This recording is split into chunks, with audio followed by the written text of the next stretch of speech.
in March because I've been off to the festival and I'm off to attend someone their anniversary and stuff like that. I'm trying to cram basically a month's worth of work into just a few short weeks. So yeah, it's been a bit hectic, but all good.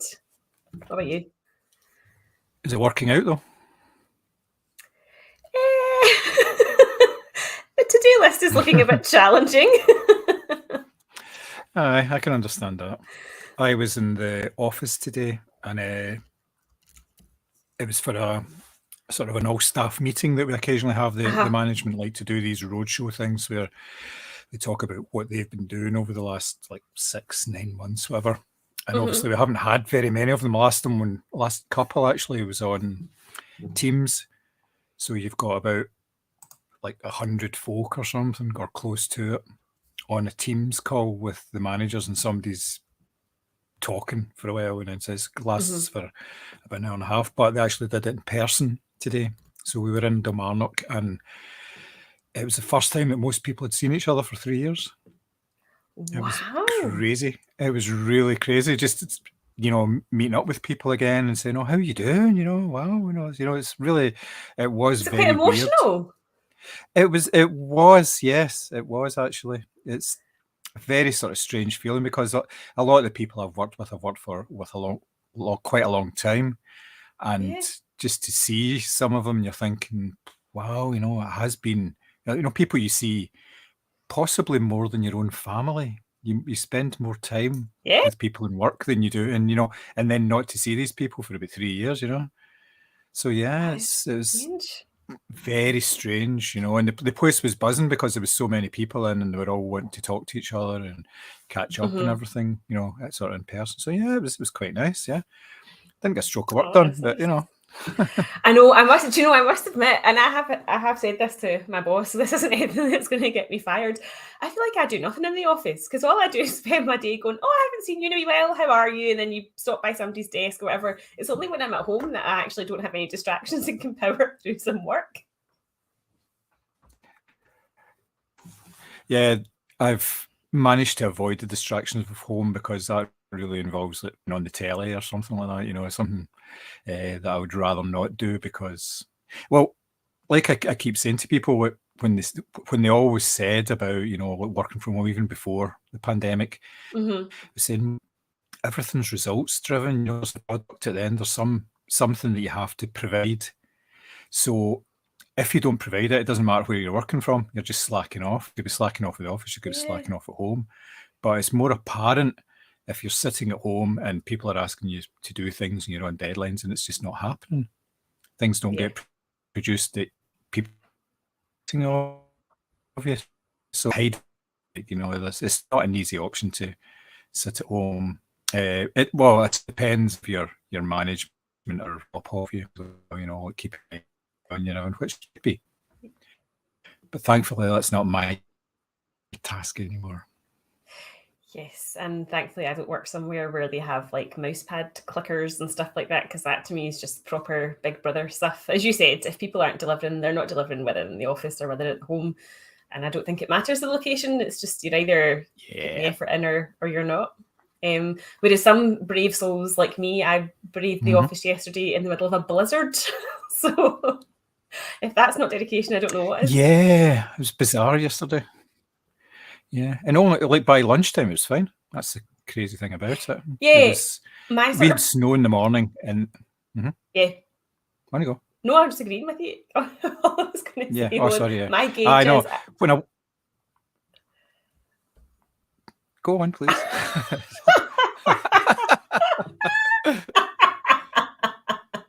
Professional podcasters at your service. I forgot what I was going to say now.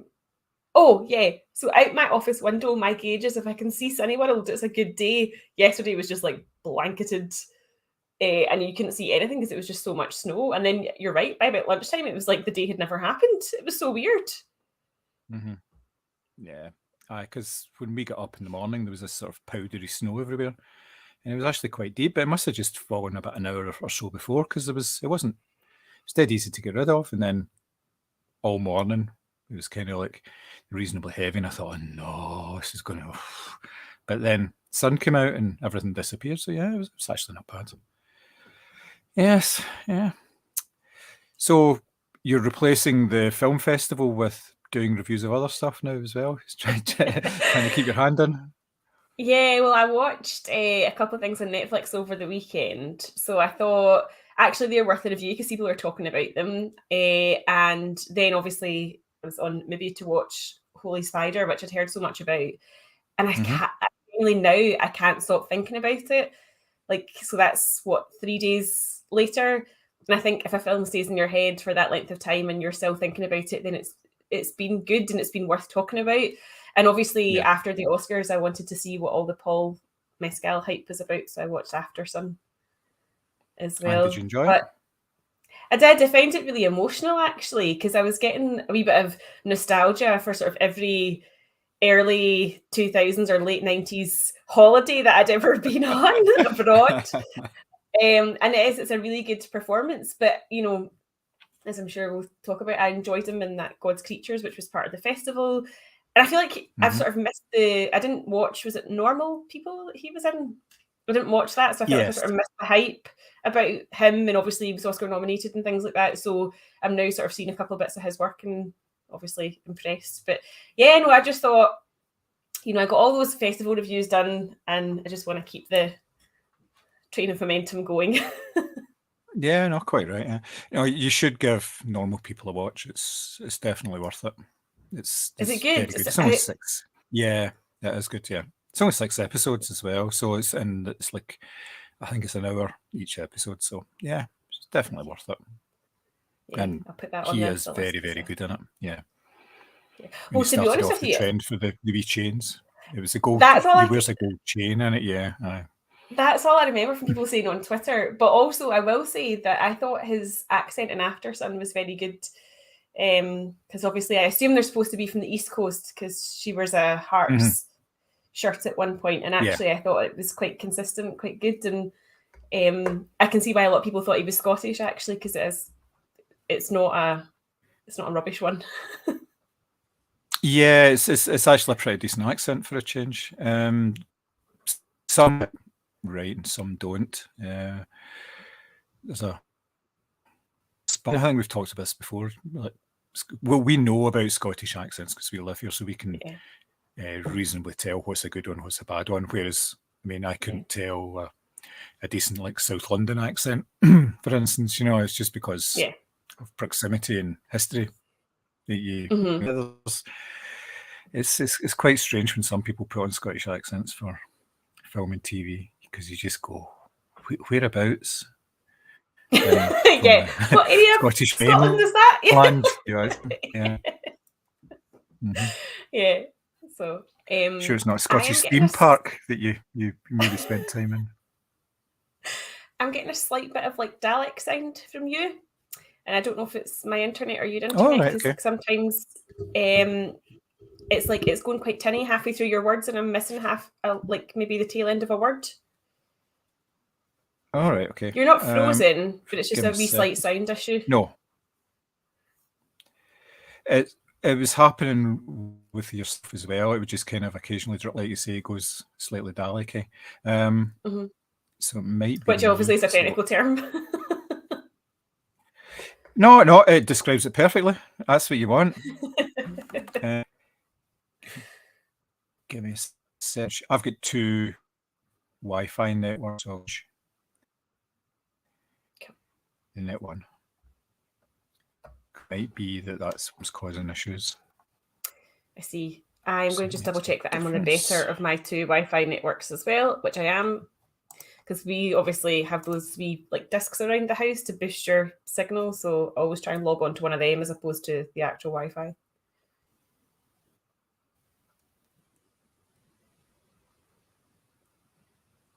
Right, it's me switched over. You're back. Yep. That's good. Yeah. So I was quite That annoyed sounds better. because I had good. I had a press day on Monday, which was okay. I saw Rye Lane, which is coming out this Friday, which is Mm-hmm. rom-com, sort of a Yeah. rom-com. quite a nice take on it. And it's only 82 minutes. It's really quite good. It's one of the guys. Did you ever watch Industry? No, on I didn't. BBC? It's one of the guys. Well, it's one of the guys that's from that. Oh, okay. So, yeah. It was pretty decent, quite a funny wee film. And then I saw Alleluia, which is that Jennifer Saunders. I do quite fancy that. Is it Nursed? Is it crap? It's okay. It's a bit of a strange one, to be honest, because oh really? Yeah, it starts off as one thing and it ends up somewhere else. It's about the efforts to save a hospital, a sort of geriatric care facility called the Beth, which is a hospital that's been there for like over 100 years, and it's all about the staff that's in there and all that, and it's sort of focusing on Jennifer Saunders' character, who is the sort of head nurse there. But there's all these other sort of characters within it as well, and it was actually okay. I thought it was going to be rubbish when I saw the trailers for it and the posters on the side of the buses and stuff, and I thought this is going to be really bad. But it turned out to be okay. It was not too bad, and I used the time wisely as well to go and see 65 and Creed 3 in the afternoon. 65. It's okay. It's a B movie. You know, it's set just before the meteor hits the Earth and wipes out the dinosaurs, and this space captain, if you like, he's captaining a ship of colonists, and gets caught up in a meteor shower and ends up on the planet. And obviously, it's just a race against time to try and get off it. It's decent enough. Pretty decent special effects with, lots of dinosaurs and stuff. Again, doesn't hang about. It's an hour and a half long. There's no ponderous sub-stories or anything like that. It's all pretty much up there on the screen. Adam Driver's pretty decent as an action star, because he's not one of these action stars who are pretty invincible, and he's not able to MacGyver everything, and that he can't just pick up stuff and he's suddenly this warrior in the jungle or anything. So he does end up getting fairly battered and bruised at times, but it was decent. I enjoyed it, and Creed 3 was actually pretty good as well. It's a bit of a weird entry in the Creed sort of franchise, because it seems much more sedate, which is a strange thing to say for a boxing film. Yeah. But a lot of the film it's sort of interpersonal relationships rather than the boxing. But I saw an interview with Michael B. Jordan, and he was saying they were trying to do something different with the fight scenes, and you can see that in the way that the fight scenes are shot and everything. There's a lot of sort of virtual camera work, and they have done it in sort of slightly different ways, and it makes it fairly interesting. It's a pretty decent film, actually. And this is obviously the film this week that Jonathan Majors is in, because he seems to be in every bloody thing at the moment. So yeah, he seems to be everywhere just now. I think there's a lot of red carpet stuff that he's done that I've seen him in as well. Yeah. I feel like I've not been to cinema in ages. That's not true. I was obviously at festival. I mean, like non-festival related things. Yeah. However, I am spending my wedding anniversary watching John Wick 4. I saw that, yeah. That'd be excellent. I mean, I actually am really looking forward to this. But see, between this and the trailers for obviously Mission Impossible Dead Reckoning, I really love a big, I want to say cheesy blockbuster, but do you know what I mean? Like, I love these big, yeah. Sort of, you're going in for the action set pieces, the good suits, the good tailoring, all that sort of thing. Like, this is what I'm here for. Plus, you get Bill Skarsgård playing a French villain for some bizarre reason in John Wick 4, which I'm really looking forward to. Why not? Yeah. I know. Yeah. I mean, again, John Wick is one of these franchises that you don't have to take particularly seriously. You can just enjoy it. I mean, I've watched last week. I watched the first one again, because I think they're all on Amazon Prime at the moment. So right. I was going to watch them all before heading out to see the fourth one. I mean, I've seen them multiple times. I think I've seen the first one maybe 6 or 7 times, because it's just a great movie. Yeah. But yeah, I'll get 2 and 3 done as well before the fourth one comes out. Just as a wee reminder, because they're decent. They're very. They've got a lot of rewatch value. Yeah, definitely do. But the reason I was annoyed was because they arranged an extra press day yesterday, and it was Shazam, Fury of the Gods, and I couldn't go because I was back at work, and I was like, shite. I know, yeah. But it's out this Friday, so I'll get to see it. So can we also talk about then the fact that Zachary Levi seems to be doing the full DC experience by tweeting a lot of like weird anti-vax stuff, tweeting that he thinks is a, says hey white man that he has a place at the table to discuss racism and misogyny, and also putting out like kind of like cruel and nasty messages, basically making fun of like Britney Spears' conservatorship. I honestly thought he was one of the more normal ones out there. He's going in a big like self-sabotage. Maybe he just feels like, you know what, I've done the 2 Shazams now. I can say whatever the fuck I want. It seems bizarre. Well, maybe he's been given his jotters. He's just been told, see this is the last one you're going to be in because it's in the can. There's nothing we can do to stop it going out, but it's not part of the sort of future plans, the whole 10-year plan, because they never mentioned anything like that. No. And it is like, it seems to be they're restarting and going with Superman as the sort of core of the sort of new DC stuff. So whether Shazam features as part of that or not, I don't know. I obviously liked him in Marvelous Mrs. Maisel, and I've only really seen him in Shazam because I've never watched Chuck. But yeah, there's a lot of stuff. I was sort of doing a wee bit of reading after I saw a few of the tweets and things, and there's like, tweets going back, and he was on like the Joe Rogan podcast and things like that. And it's almost like he's sort of flown under the radar with his crazy, but now it's all out in the open. And it's funny how, because I loved Shazam and I thought his character, or his characterization rather, was so endearing. And as I say, I loved him in Mrs. Maisel as well. And it's funny how someone can really just pull the rug with a few rogue statements. That's bizarre, isn't it? That's, as you say, probably just people weren't paying attention because it was far easier targets. As he did fly under the radar a wee bit, but now, maybe he's just going for it. He doesn't care anymore. But I know, going on Joe Rogan, I don't know. That's never a good sign, is it really? No, I know. It's almost like now they always have these articles like, what are your dating or what are your workplace red flags? So if someone had, I really like the Joe Rogan podcast, you'd be like, no, not for me. Name a role model, Andrew Tate. Yep. And goodbye. Surely that's, I didn't say that. Surely that's got to be the opener of the pod now. Something that I didn't say that was inappropriate.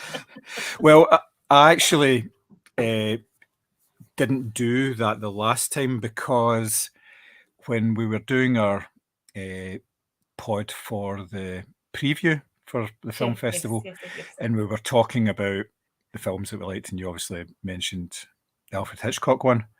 And when you said, well, I really like Hitchcock, I actually did the wee Dalek-y thing when you said Hitch. And I was tempted to put that as the starter, and then I thought, no, I can't do that.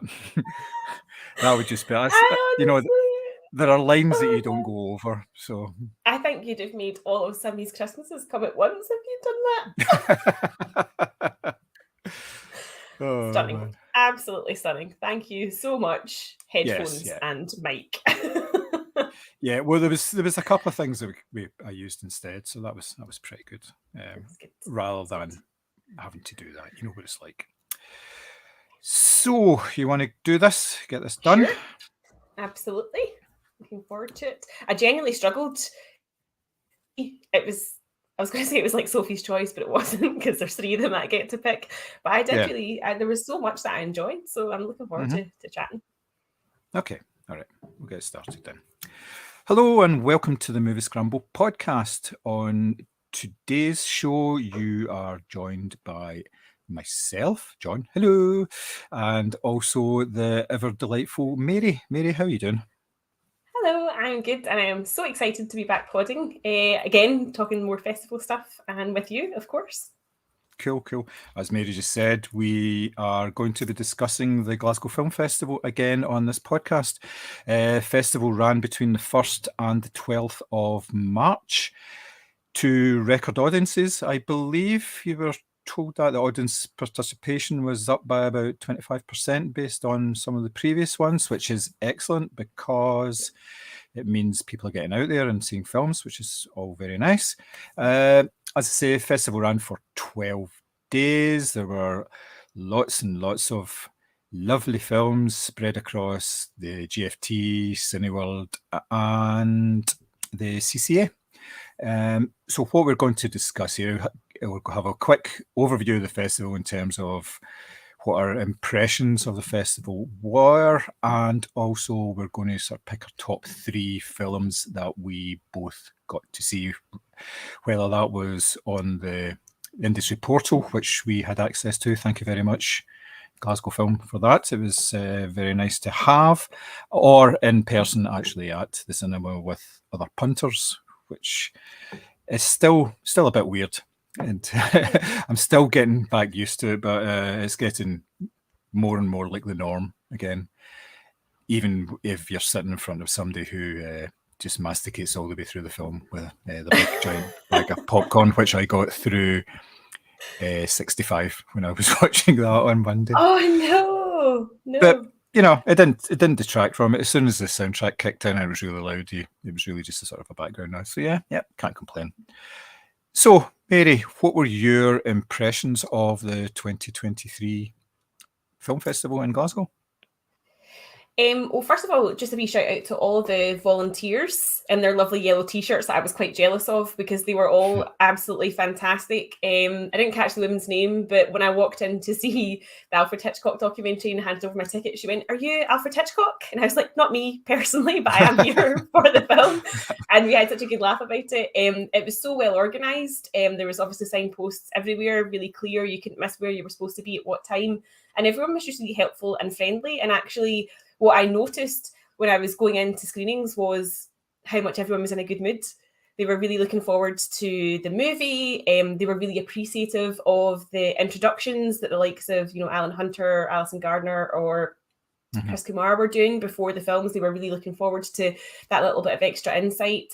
And yeah, I felt like it was back in full swing. I don't think there was, apart from maybe one or two, I'm almost certain that every screening I went to was a sellout, as in you were sitting right next to someone. There was no gaps. The cinemas were all packed. And yeah, it felt like normal again. It was amazing. Yeah, it's quite good to see, especially since the Edinburgh Film Festival has obviously run into problems. Obviously, just recently announced that it will be back in a sort of shortened version, but this gave Glasgow the opportunity to showcase its film festival this year as the biggest in Scotland and probably the second biggest in the UK after London. Yeah. Now, the Edinburgh is no longer there, and it obviously won't be there in the same sort of format. Well, we don't know what it's going to be like in the future, but It's been said it's only going to be back for about 5-6 days. I think it is very limited, and it's going to be part of the festival. So yeah, it was a good opportunity, and I think they took it and ran with it quite well. All the pre-publicity for it was spot on. There was a lot of stuff out there and social media and everything. I listened to the Kermode and Mayo podcast, the Take podcast, and on that they have a small section where people can come on and they do like a 20-second clip and they talk about films or something they're working on. And Alison Gardner did a 20-second clip for the Glasgow Film Festival, and it was really nice to hear that because that's getting it on there on the sort of national stage as well. And there was stuff, some of the films were reviewed in The Guardian and various places, so it did seem to get a bit of added publicity. There's usually something, but it was getting name-checked a lot more, I thought, this year. I would say so. I think one of the things that really, really helps is the fact that the Glasgow Film Festival Press and Industry portal is tremendous. So usually what you find when you sign up for online only in the past few years for press portals is it's a small selection of films that they don't think are going to actually maybe perform well or get as big an audience or get as big a review. I was really pleasantly surprised by the amount of films that were up for the Audience Award that were on the Press and Industry portal. Lots of good, documentaries, full-length shorts, all that sort of thing. And actually, I think that's encouraged, because I know a few people, I've seen reviews on Twitter of people who weren't actually in Glasgow, but they obviously have access to the portal to do reviews. Mm-hmm. And I think that's been a big boost as well. And I think obviously recognising that you don't necessarily have to be at a festival in order to provide coverage. I think Glasgow have struck the balance really well in getting the right amount of content on that portal, whilst obviously still wanting people to come and enjoy and soak up the atmosphere, which has been amazing. And I really hope other festivals learn from that. Mm-hmm. As part of the sort of the afters for the festival, they put a number of the films onto the public portal, the Glasgow Film Portal. So I think there's maybe 7 or 8 films on there from the festival that are going to be on their portal for a couple of weeks that people can view at their own pace. And obviously they can find reviews for some of them as well. Quite a few of them on moviescramble.co.uk, courtesy of hands in the air from Mary. It was a busy few days. I can't remember the last time, it's so funny actually. I can't remember the last time I've seen that amount of films in such a short space of time, and then having to read my own notes back to myself and going, did I like this film? I can't remember. Yeah, it's a perennial problem, isn't it? Yeah. So what did you think of the standard of film? Not any individual films, but just the sort of standard of films. Basically, I'm asking this because I did notice that there were fewer films at the festival this year rather than previous pre-pandemic years. I would say probably about 30 or 40 films shy of what they usually have. And I base that on the fact that every day there was the classic film on GFT1, and then there was nothing until, say, 1 o'clock in the afternoon at the earliest. After that, now, what you got in previous years was there was films actually competing against that 10:30 film. So you would have things in GFT 2, 3, and probably Cineworld as well. There would be, and then obviously the repeats of them as well, because they tend to show these films at least twice at festivals. And that didn't seem to be the case. Now, was that down to the fact that there are less films out there, which is an industry-wide problem at the moment? There's content out there, but there's not the content that there was. It's still, the industry's still ramping up from it's post-pandemic. A lot of stuff got put on hold and was cancelled, and it's only maybe in the last year that productions have actually been sort of back in full swing, which obviously would affect both the high end of the market, your blockbusters, your big movies, and smaller films as well. Yeah, of course. That's what I kind of thought. It wasn't a fault of the festival itself. They obviously got what they could get in terms of the best films they could get. But, what did you think? Did you think it was, what did you think of the quality overall? So it definitely was interesting, because I did notice that when I downloaded the festival PDF, where you obviously can plan out what you're going to see at what time. Usually in the past, I've had to pick between, do I go and see this film at, say 5:30, or am I going to make it if that film only finishes at, 5:15? Am I going to run down from one venue to the other? And there usually is that choice to make. Whereas this year I managed to coordinate my viewing where nothing was interrupting anything else. And that felt strange. I thought I did wonder if there was less content. However, I absolutely don't think that there was a lack of quality. I think that, I mean, there are certainly films that I watched that I perhaps didn't enjoy, but I don't think that's the same as them not being quality films. I think everything that I saw was excellent. And actually, there was a number of UK premieres, European premieres, and a real host of feature-length debuts, and specifically feature-length debuts by women as well. And I think it's really important that we use festivals for, platforms for these type of artists and creators. So no, I wouldn't say the quality suffered at all, but I did notice that, for me anyway, it looked like there was less overall content. But I don't think that's a bad thing. Film festivals can be stressful when you're trying to run up Sucky Hall Street from one end to the other to get to different venues. True. Yeah, it was interesting that the film festival coincided with International Women's Day as well, so they were able to basically focus the whole of that day on, like I say, debut features by female directors and stuff like that. So that was interesting. Although my wife did point out to me that yes, they do have an International Women's Day, but you also have a Pie Week. So why are pies getting 6 more days than women? And and that was one that I just didn't answer. I wasn't going to answer that one. I don't think there is an answer to that, actually. I mean, probably not one that's podcast appropriate anyway, but that's brilliant. That's brilliant. Yeah, there's no right answer for that. No matter what, you're going to end up getting some sort of abuse for what you say, because it'll come out as cheeky no matter what you say. Yeah, that was a wise husband move, just to go. Oh yeah, dear, yeah, I have definitely. no idea. He's go, oh, terrible. So I thought we could take a wee dive into some of the films that we did actually see. So what we've decided on is to come up with a top 3 each of the films that were screened at the festival. Now, from what you've said before, you've had a bit of problem with this, but not in a bad way. Yeah. So it's nice when you've got too many to choose from. It shows that you had a good time. And I'd like to obviously point out the same as Mary, that even if you watched even though I watched a film and I didn't enjoy it, it's something that got made. Somebody sweated buckets to get this off the ground and actually get it made. And it's so difficult to actually make any sort of feature film. And everybody who's working on these films, especially in small independent films, they're on this night and day.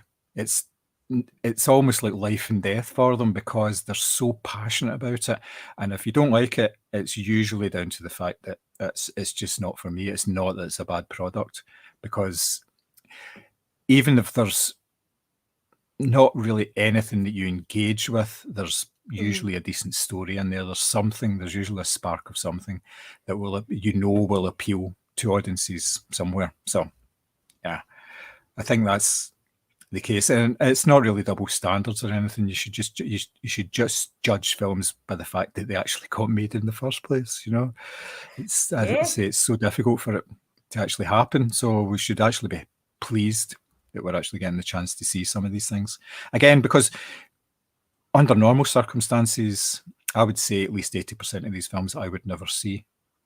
They would not be coming on. They would not be on television. Yeah, if you're lucky, they'll come on a streaming service like Mubi. They certainly won't be on anything like. It'd be very unusual for a lot of them to come on Netflix or whatever. Now, if they start up a misery streaming service, then I think, John, I think that's your key to early retirement. Just to create a wee app, loads of good festival misery porn on there, and there you go. That's it. Feeling happy? I can change your day. Love it. Absolutely love it. So, what is your first choice? Okay, so is this in any sort of numerical order, or is this just no, just however? No, it doesn't need to be 3, 2, 1. It's just whatever 3 you decide on. Yeah. Okay, so my first pick is a Croatian film called Safe Place, which I watched on the Press and Industry portal, and I'm really glad I didn't watch it in a public space, because I think the sheer stopping that I was doing would probably make me a very annoying cinema goer for everyone else around me. So it's from writer-director Juraj Lorotic, who is again making his feature-length debut, and it's a sort of kind of autobiographical account of his own brother's rapid mental health decline, and he's cast himself in the film essentially as himself, and partnered with actor Goran Markovic, who plays a version of his brother. And it's all about how Damir, played by Goran Markovic, decides to end his own life. And it is extremely harrowing to watch. It's also really frustrating to watch, because there's a lot of commentary on the sort of bureaucracy of trying to get someone mental health support. And there's a lot of really unhelpful doctors and psychologists and civil servants who are literally just there to push paper. And it's a film that I think does a tremendous job of portraying mental health issues, not just for the person who is experiencing that, but actually the people around them who are, really, really desperate to save him and keep him alive and let him know that he is loved. And I just thought it was incredible. It's a film that feels really sparse. So all the colours out of it, there's no score, there's no non-diegetic sound. It's literally, there's huge moments of silence and really long pauses. And it's just, it's like this quiet little, personal trauma is going on. Meanwhile, the hospital continues, life in the town continues. And actually that sort of stripped back lack of drama, lack of histrionics, lack of over-the-top portrayals of what it's like to have a mental health issue really just does it justice. And I was completely blown away with it and really, really emotional watching it. And I think it's a tremendous piece of filmmaking, and what a debut. I can't believe that's somebody's, first feature film. It's so personal, it feels so intimate, and it was just incredible. And as I say, I'm glad I watched it in the house because I was a sobbing mess by the end of it. So that is my first pick. No, good pick. I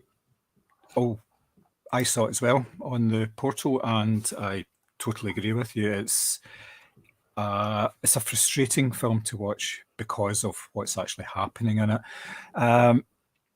and the way that they're getting pushed from pillar to post by these people who are obviously all medical professionals and stuff, but you can see that they're at the end of their tether as well. They've been dealing with this sort of thing day in, day out, and it's like almost like the compassion's gone from them as well. Absolutely. But it was a really nice start to that film as well, because it was like two wee boys playing in the street, and it was quite a long shot, quite far away, and you were wondering what's going on, and like the main character doesn't come into it until about a minute into it, and then you see him running across the street, and even then you don't know what's going on. It's just, it's very good. It's very, very downbeat though. Very. This is Misery 101 really, but I mean, you have to be in a sort of, I think, good place to sit and watch something like this, but because I think even the ending really got to me, because it's meant to be like the kind of home movie, and the character of Damir just looks so lost. Like everything's going on again, so everything's going on around him, and there are kids having fun and people are at the beach, and he's just standing there just sort of staring into nothingness. Now it really, really it got to me, and I think that anyone who's had any sort of experience of trying to support a family member or loved one or whatever where they're going through a rough patch, I think there's a relatability element there, but also just how incredible of this director to actually take his own obviously deeply personal experience and put it out for everyone to see and to understand. I don't know if maybe he's hoping to raise awareness or there was some sort of catharsis in it for him, but it was certainly to me a really sort of, as I say, personal and very intimate piece of work, and I absolutely adored it. Yeah, I think there's a lot of catharsis in it, and that I think it's about 25 or 30 minutes into the film, he has a conversation with his brother, and his brother is, and this is actually, they're having a conversation about him making the film. Yeah. Because obviously with the events that obviously happened afterwards, and he says, well, we sued the hospital and everything. And it's like, whoa, it's just, it's a powerful film, and it's one that I think would have been very interesting to see with an audience, because like you say, there's no sound or anything, nothing to distract you. So everybody would have been one of these films where everybody's really quiet and they're just concentrating on what's going on. So that was a very, very good choice. Thank you. Okay, my first choice is a film called Americazzi, which is, I missed this. I wanted to see it. Yeah, it was a pretty good film. It's about an Armenian man who, as a young boy, escapes the Armenian genocide, and it's set in the early 1940s when Armenia was part of the Soviet Union, And in order to try and get people back to Armenia, Stalin offered money to repatriate Armenians from all over the world, because basically during the genocide they were scattered everywhere, the ones that managed to escape. So Charlie, who managed to be smuggled out of the country, goes back because he wants to know about his own history and his family, and he's got this folk tune in his head that he keeps singing, and he keeps stopping people saying, have you heard this song before? You know, because he wants to figure out where in Armenia his relatives came from, because all he knows is he's Armenian. So he arrives in the country, and one of the first things he does is he sees like this big queue of people, and they're all queuing for bread and stuff, and there's like a sort of small riot building up, and there's a small boy just about to get crushed. So he manages to get him, take him outside, basically saving him from any sort of harm. And it so happens that he's the son of the local Russian commander, and the Russian commander's wife is there, and she's all, oh, that's, you know, it's really good. Thank you very much. Thanks for your help and all that. And she says to her husband, you know, find him a job, find him somewhere nice to stay. He's one of the repatriated ones. But the husband's kind of jealous of the fact that this American guy has come out. Sorry, I should have said he'd been living in America, so he's like fully sort of Americanized, you know, with like a decent suit on and like nice ties and everything. So the Russian commander decides, no, I'm going to put him in jail as an American spy. Oh my God, I love it. I love it. So he gets stuck in this American jail. He gets stuck in a jail, forced to sign a confession in triplicate, saying he's a spy, and he's just about to get sent off to. He gets put in.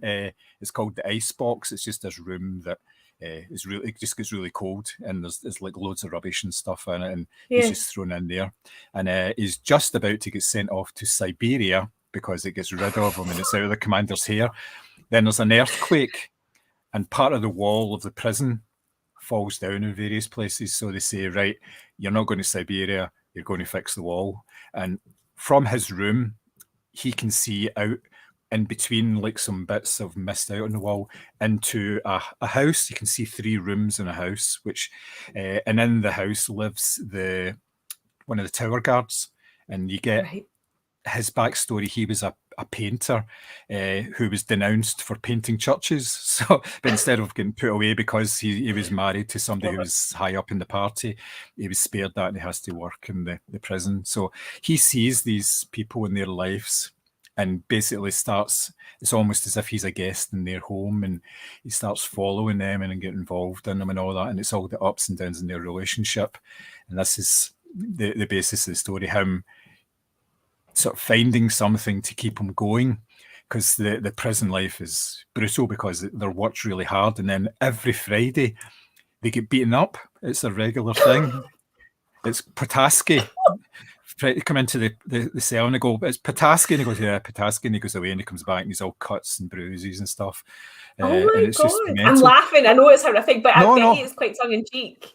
Oh, the thing is, the film itself, it's full of like quite sort of light-hearted music. His portrayal is quite light.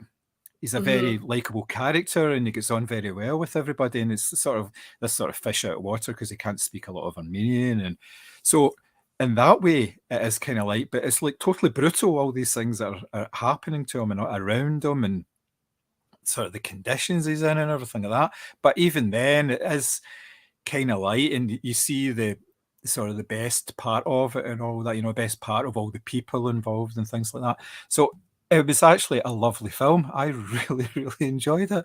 I thought it was fantastic. And I didn't expect it. I thought, when I read the synopsis of it, I thought, this is going to be totally brutal. This is going to be hard going. It's going to be harrowing. And it was nothing like that at all. Even like the colour palette was sort of nice, and, you know, it was a bit more colourful than you would expect for, you know, a Soviet state in the 1940s. So it's definitely worth a go. That sounds excellent. I'm going to see if that's on Glasgow Film at Home, actually, because that sounds right up my street. That sounds really good. Yeah, I think that's one that might pop up in one of the streaming services because it would fit quite nicely, and you know, something like Amazon, I think, something like that. So yeah. So choice number 2. So I feel like I've gone for none of the fun stuff that I saw. The next choice I'm going to go for is a film called Plan 75. Mm-hmm. So this is, again, a feature-length debut from Chi Hayawaka, and it's a film that doesn't actually say when, which is interesting, but all we know is that Japan is financially crippled, and there's an aging population who are starting to sort of draw anger from those who are young and still working. And so the government come up with this amazing solution, called Plan 75, and it's allegedly voluntary euthanasia for those aged 75 and over. So there's 100,000 yen in it for them if they do it, and they say they'll take care of all of your funeral plans, they'll bury you or cremate you lovingly, and they'll make sure that your family are all supported, and you don't even need approval from your doctor or your family to do it. You can just sign your own death certificate. And the story is basically told from 3 different characters. So there's Michi, who's a 78-year-old woman who is working in a hotel as a housekeeper, but obviously suddenly finds herself unemployed, and obviously with no money, she's kind of struggling to keep up with her flat. Her friends are all very elderly, and they're considering this Plan 75 because you can get a spa before you die. And then there is Hiromu, who works for Plan 75, and you see his sort of insidious sales technique as he's going around sort of chatting to elderly people, making sure that he's all glossy brochures and white teeth while he's getting them to sign up for this. And then there's Maria, who is a Filipino carer who wants to send money back home to ensure that her daughter gets heart surgery, and she moves from being a carer in a care home to working for the Plan 75 morgue, essentially, where she's rifling through people's belongings. So I think what I really liked about this was the fact that it feels very real. So there's no sort of futuristic elements to it. There's no sort of sci-fi kind of like dialogue or jargon or whatever. This genuinely feels like it's set in 2023 in Japan, and literally bumping people off en masse. And of course, as the film progresses, you learn that Plan 75 isn't all that it seems in terms of what they're promising people for their burials and what's actually happening. And they're talking about, lowering the age to 65. And it's just, it kind of broke my heart a wee bit as well, because the main character, Michi, basically, it's almost like a sort of a story of her loneliness as well. Her job is her social life. She has no other sort of friends or family. And when all of her friends decide, oh, actually, I could use some money because I'm now unemployed because I'm over the age of 70, 75. I could use some money. I'll just sign up for this sort of scheme. She realizes she's on her own. And her flat, for all that they keep saying in the news that the elderly have destroyed the economy, she lives in this dingy little flat that's barely 2 rooms and, a very frugal lifestyle. And as I say, no one to talk to. And actually, she considers going for it purely because she has nothing and no one in her life. And to me, that's what was really scary about it, because actually, you probably meet or know of or hear of a lot of elderly people who are just lonely and without a job and without family around them. It's that kind of loneliness and boredom that sets in that obviously makes some of these people consider, taking their own life, essentially. And the sales techniques are hideous. Like, you see a training set up where, they're told, oh, you can tell the customer they can opt out at any time, but really we do want them to die. So just make sure you keep the conversation going so that they sign up for it. And it's awful. It's absolutely awful. And again, I think, as I say, for me, the thing that really made it sort of a fantastic film was the performances, for starters, but also the fact that, as I say, this wasn't like a sort of Soylent Green type of thing where it's very sort of futuristic and set up that way, or, very stylized. It was all very natural, all very credible. And I actually Googled afterwards if it was a real thing, because I was just so sucked into this story about, basically bumping off all the old people. It was brilliant, really good watch, and again, really fantastic feature-length debut. I mean, so impressive, and just one of a real highlight of films that I've watched in the past year. Never mind the festival; it was just fantastic. Sounds excellent. Shame I missed it. I'd seen sort of some information about it, and I thought it looked fairly decent, but I didn't think it was that good. That's definitely one to look out for. Definitely give that a go. Yeah, excellent. Yeah. My second film, and I know you won't like this, is L'Immensità, the Italian I did not film. like it. Well, you kind of Yeah. Which is a film starring Penelope Cruz. It's set in 1970s Rome.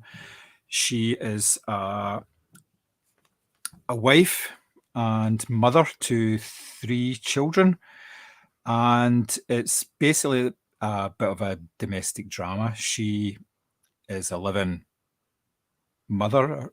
She doesn't work or anything. The father works all the time. He's more of it's almost like a stereotypical 1970s father who comes in and expects the dinner to be on the table. They live in a beautiful apartment. It's absolutely gorgeous. And she spends her time with the children. So they've got this routine where they basically have a lot of fun, and they obviously got on very well together. It's a cracking opening scene where the children are having dinner, and then they start dancing and singing and all sorts of stuff while they're getting all the plates out and everything. It's an absolute banger of a tune called I adored Rumori, that, yeah. which I'd never heard of before, but it's now on my latest Spotify playlist. It's really, really good. It's a cracking sort of 1970s Italian disco type thing. Now, obviously, the drama centres around her and the oldest of the children. Her and the fact that she's in this marriage where her husband isn't interested in her to the extent that he's actually more interested in his secretary. And at one point, the secretary turns up at the door, and she basically, without really saying anything, she lets her know that she's pregnant. She's going to have the husband's child, and the Penelope Cruz character says, "Look, I can't do anything for you. I can't help you here." And inside of her, something kind of breaks a wee bit. She was kind of on the edge anyway, because I think she was dissatisfied with the way her life had been going. Not, she doesn't hate her life, because she loves her children and she loves the sort of energy that they have, and she thrives on that and the way that they seem to bring out the sort of best in her. But she kind of takes it a wee bit too far at times as well, and she gets caught up in it. And you see elements of her wanting to spend more time with the children, even when they're with all their extended family. She prefers the company of the children rather than the adults, because the adults have become more sort of staid and boring. Now, the other way to look at it is, is it her that she can't integrate with adults and she can't function in an adult society? That's kind of reflected in the way that the daughter, Andre, or she wants to be called Andrew, so she dresses up as if she's a boy, and she makes friends with a local girl from, it's emphasised that it's not a travelling community. They're sort of, there's low construction workers or builders, something like it's like a wee sort of workers camp rather than a travellers camp, and they have a sort of, it's almost like a budding romance, but it's a lot of a friendship as well, and it's really nicely done, and it doesn't really go anywhere. It doesn't get sexualized in any way, which I thought was really nice. It was all kind of dead pure and very sort of straightforward. I just loved this film. I loved the whole design of it, the fact that it was everywhere was like bright and sunny, and it made 1970s Rome look lovely, even though there's all this sort of drama going on at the same time, which is actually quite dark, and it gets very dark for her towards maybe sort of the last act of the film. It gets very dark and very real for her, but even then, it's still all beautiful clothes and going to holiday homes and all this sort of stuff. So yeah, I thought it was a fantastic film. I really enjoyed the main performances. Obviously, it's Penelope Cruz. You can't really go wrong. But yeah, you didn't quite connect with it. Yeah, I felt like there was 2 different films going on. So it's the story of Andre and their desire to be a boy. And then there's the story of Penelope Cruz's character quite obviously heading towards some sort of mental breakdown. And I felt like they were almost competing with each other. And I think that in a film that kind of sort of relegated Penelope Cruz to a supporting role, to me, that will always be a crime, because she should be front and centre of everything. that's what didn't click for me. I loved the setting. I loved the costumes. I loved the cinematography. I loved the big song and dance numbers. I live for that sort of thing. Like, you know, any film where someone's going to burst into song, I'm so happy about. But yeah, there was something about it that I felt like the two narratives were almost competing with each other, and it was like they didn't quite know which storyline to make the main and sort of really sort of deep dive into. And for that, for me, just didn't quite click. That's not to say I didn't appreciate it visually. This is what I was saying kind of earlier. There's not a film where even if it doesn't do anything for me, I can look at it as a piece of cinema and go, visuals were stunning. It made 1970s Rome feel sort of sweaty and sexy and all the rest of it. And I can appreciate, obviously, the performances. But yeah, something just didn't quite click for me. Yeah, that's fair enough. I can totally understand that. It can be that sort of thing. You either like it or you don't. And again, a lot of what we talk about is opinion and personal preference anyway. Yeah. So, I mean, you know, I'm not going to fall out with you about it, but, you know, I might. I must admit, as I saw this, I can't remember whose description it was, but it was like Penelope Cruz stars as a bored housewife, and I was like, I'm in. I'm in. I don't care what the rest of it is. I'm in. But yeah, there was elements of it that I thoroughly enjoyed. But as I say, it was the kind of competing narratives that sort of made me sort of zone in and zone out, maybe more than I wanted to. Yeah, no, I totally get that. So, your third choice. So I was going to be mean. Pick a movie that I know you really didn't like. But I decided to go with one that actually, again, I'm still thinking about. So I figured that's a sign of a good film. And that is Alex Shad's Skin Deep, which is a German language film, which he co-wrote with his brother Dimitri Shad, who people might recognise as the undercover cop from Cleo that was on Netflix, which I really enjoyed. And basically the premise is that Layla and her boyfriend Tristan are going to this sort of slightly mysterious, sort of midsummer-esque looking kind of village on the edge of nowhere because she is clearly depressed or in the middle of a depressive episode. And one of her friends, who is now living in the body of her dad, has suggested that she comes to this retreat where essentially you can body swap with other people who are there. So it's a random lottery as to who you body swap with. They literally pick names out of a hat. And Layla and Tristan find themselves getting paired up with another couple, Mo, played by Dimitri Shad himself, and Fabienne, played by Mariam Zari. And Mo is an obnoxious dick who chews with his mouth open. He wears burgundy flashy suits. He's got the medallion on. And Fabienne's this, super cultured, refined, looks hot as fuck, smoking a cigarette type of wife. So they swap bodies with Layla and Tristan. And Layla, in her new body, suddenly discovers a new lease of life. I don't quite know how the science works, but she's no longer depressed. She wants to go out and run. She wants to make the most of her new body. She feels good for the first time in a long time, whereas Tristan's having a terrible time because he is now Mo, and he's devastated that his six-pack has disappeared and it's been replaced by a hairy belly. And there is elements of comedy in it with the sort of body swap thing, but actually I thought there was a lot of really interesting commentary on, sort of this notion that if you could step outside of your own body, would you be a different person? Or what kind of form does, healing take place in? And, sort of this whole kind of experimentation with, who are we? Are we the outer shell or are we what goes on inside us? This sort of like dichotomy between who we are physically and who we are mentally. So I really enjoyed it. The performances are absolutely excellent, especially because the characters aren't just playing themselves, they're playing whoever they've body swapped with as well. So they're having to take on elements of the personalities of people who really only had about 5 or 10 minutes of screen time, and then they then have to become someone else and make it very clear to the audience who they're being at that particular moment in time. So I just thought it was really interesting, especially because as Layla sort of progresses throughout the film, she is begging her boyfriend to stay there because she can't bear to go back into her own skin because she feels like all the problems will come back. So she actually body swaps with Roman, a man, and then she essentially asks her partner Tristan to fall in love with her as a man. So it all gets a bit complicated, it all gets a bit interesting. But, there's a line in the film where she says, I've had a rough patch for as long as I can remember. I'm sick and I want it to stop. And there's this notion of if she could just step outside herself, it would stop.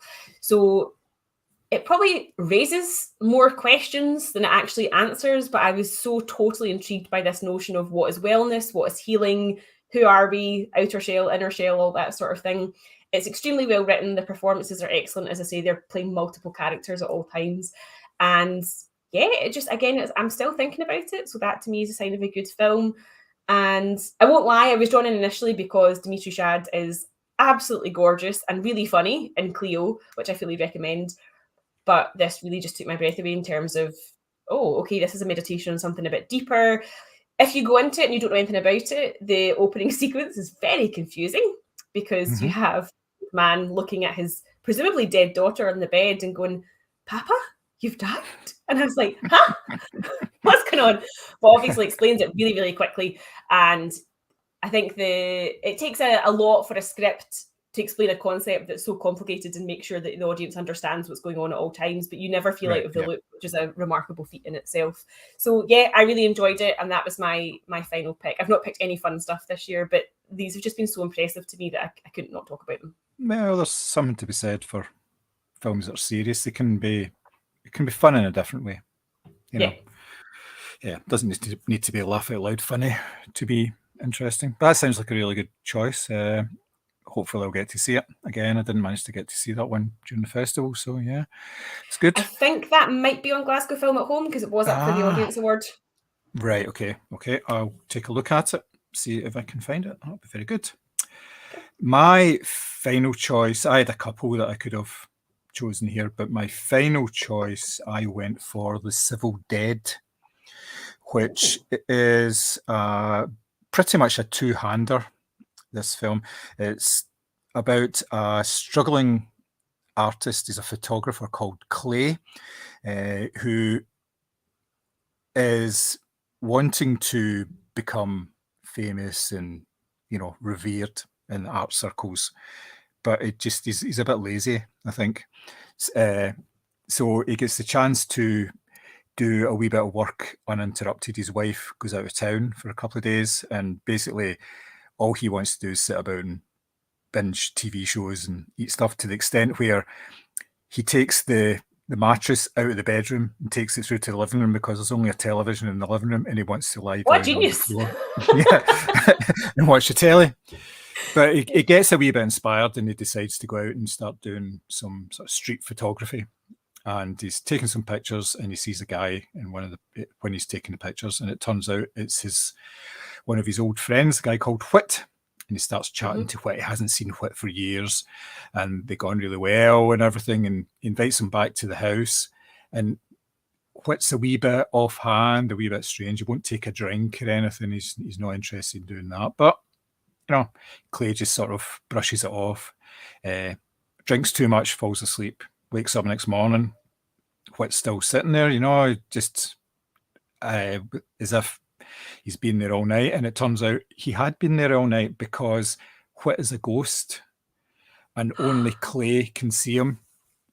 Whit died about 3 or 4 years before, and he's been wandering Los Angeles ever since, and no one can see him. He can't go into he can go places, but he can't touch anything. He can't open doors or anything like that.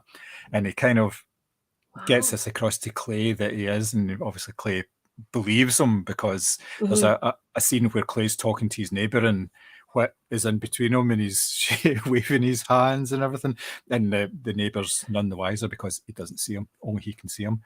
And they basically spend a wee bit of time together, and it becomes clear that Clay's he doesn't want to hang about with them anymore. But obviously Whit wants to hang about with Clay because he's found somebody that can actually talk to him and see him. And that's the basis of the story, the fact that they're having to reconcile the fact that Clay really wants to just go and do his own thing, but he feels there's an obligation to Whit as well, and has to sort of interact with him. So he says, right, we'll spend a week apart, and then we'll come back and we can decide what we're going to do and everything, but I need a bit of space. And it lasts one day before Whit's back at the door, annoying him and all that, doing ghostly things. And there's a whole sort of third act where they go away to the mountains and together to do stuff and all that. It's a really good film because it's mainly just the two of them. So it's their interactions are the key to this film. And the back and forth between them is really good, because the Clay character is really good anyway, because he's dead sort of slovenly, and he decides he wants a sort of a different type of haircut, and he sees this one, and it's one of these ones where it's all brushed forward, it's sort of like almost like a old Harry Styles type hairdo. And he shows this to his wife, and his wife goes, "But your hair's dead thin, it won't look like that." He goes, "Oh no," and he cuts it, and it's just this horrible bowl cut with a mullet at the same time, you know, just this sort of crescent moon shape across his forehead. No. So there's lots of funny wee moments in it, things that he does, and Clay's not a particularly nice person, but you want to know what happens because it's such an unusual story. It's not something, usually if it's a ghost story, there's some sort of, you know, there's a supernatural element to it as well as to why they're there. Yeah, there's nothing like that. It's just he's become a ghost and he walks about, and there's none of this, you know, if we do this, then I can ascend to a higher plane, because Whit doesn't know what's going on either. He just knows nobody can see him, and he died.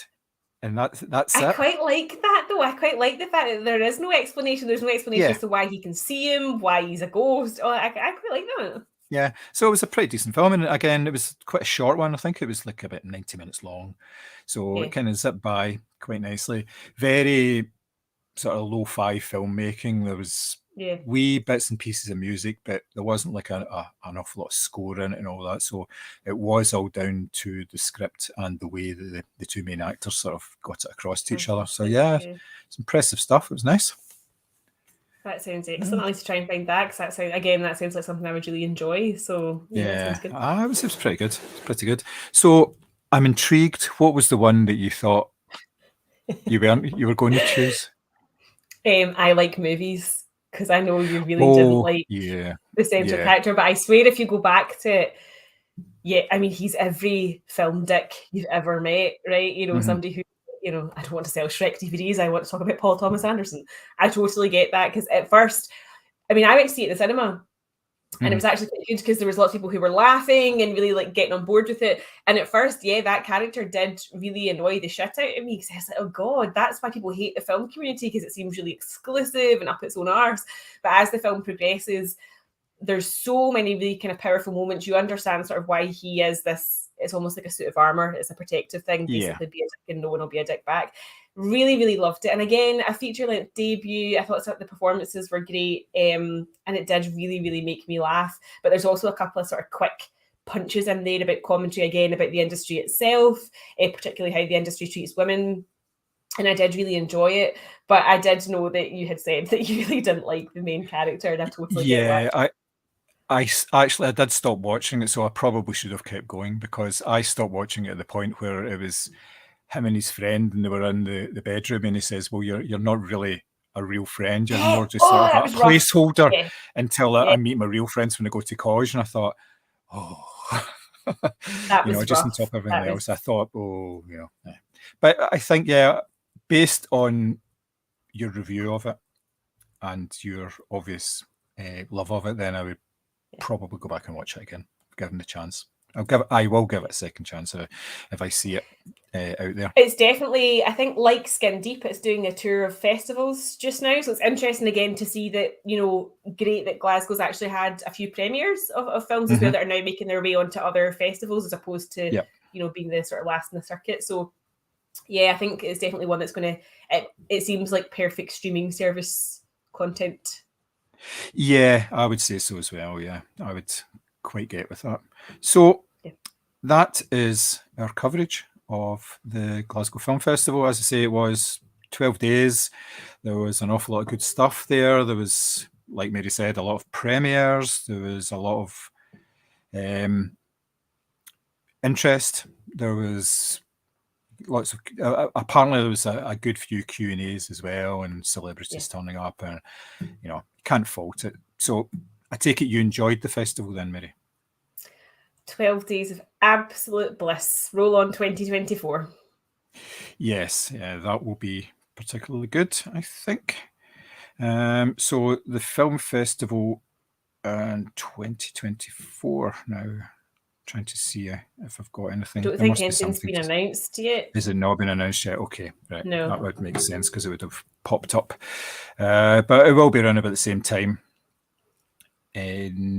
next year, I would imagine. It's usually the end of February, start of March, just depending on the dates. It was particularly late this year, just the way that the calendars seem to work. So yes, roll on the next one. So that's us for today. As usual, you can get us on the normal social media channels, usual Facebook, etc., at Movie Scramble. You can send us an email at podcast@moviescramble.co.uk. We would love to hear from you. If you are listening to this on a podcast app, please give us a review, give us a star rating. It really helps with getting our podcast out there and getting it in front of more people, whether they listen to it or not. It's out there, and it's nice to get a bit of feedback as well and let us know what we're doing right, what we're doing wrong. Now, if what we're doing wrong is sack the male presenter, then we may have to revise that opinion. But yeah, so it would be lovely to hear from you in some capacity. So we will be back shortly. We are back in the saddle, so to speak, in terms of podcasting. We have some interesting podcasts lined up. We are going to be continuing with our Hitchcock marathon, and we are going to get back into reviewing more current releases as well, since we all seem to be back at the cinemas a wee bit more, and we're actually getting to see a few more things. So that'll be very nice. I'm looking forward to chatting about a lot of stuff, especially I think John Wick 4 may be on the horizon for us, because our very first podcast was John Wick 3. So it would be a nice one to do. That would be lovely. Yeah, that'd be good. So it just shows how long we've been going as well. Wittering on for the best part of 3 years. So yes. So that's it from us. Just like to thank you for lending us your lug holes for another night, and I shall see you later on. Goodbye. Bye. That's us, done and dusted. Before 7 o'clock as well. John Wick 3 was our first podcast. For some reason, I thought it was something else. No, it was old John Wick. And then it was that Jim Cummings film that we did as the second one. That's why I thought Thunder Road. That's what I thought was our first podcast. No, that was the second one we did, which was a bit of a bold choice, given that we started off with a blockbuster and then we went with something that probably about 6 people in the country had seen, So. But I mean, we are just trailblazers. There's nothing. Do you know, I must admit, I see during that My Name is Alfred Hitchcock, they obviously had clips from Torn Curtain, and I was sitting in the cinema and everyone was very serious because they were doing in-depth analysis of films, and I was genuinely trying not to piss myself because all I could think of was our podcast where we were taking the mick out of Julie Andrews' hair. Yeah. And I was like, no, be serious about this, because they're talking about obviously like the setup of the floor and how it looks like a spider's web from above and all this sort of thing. And they were being very serious, and I was just like, we were laughing at terrible hair. appreciate. don't take the mick out of it. Yeah, aye. But like we said at the time, it was probably intentional that her hair was that bad. Oh, hysterically bad. Hysterically bad. It's good. Excellent. Okay. Done and dusted. I will end the broadcast. The good thing about this now is it's a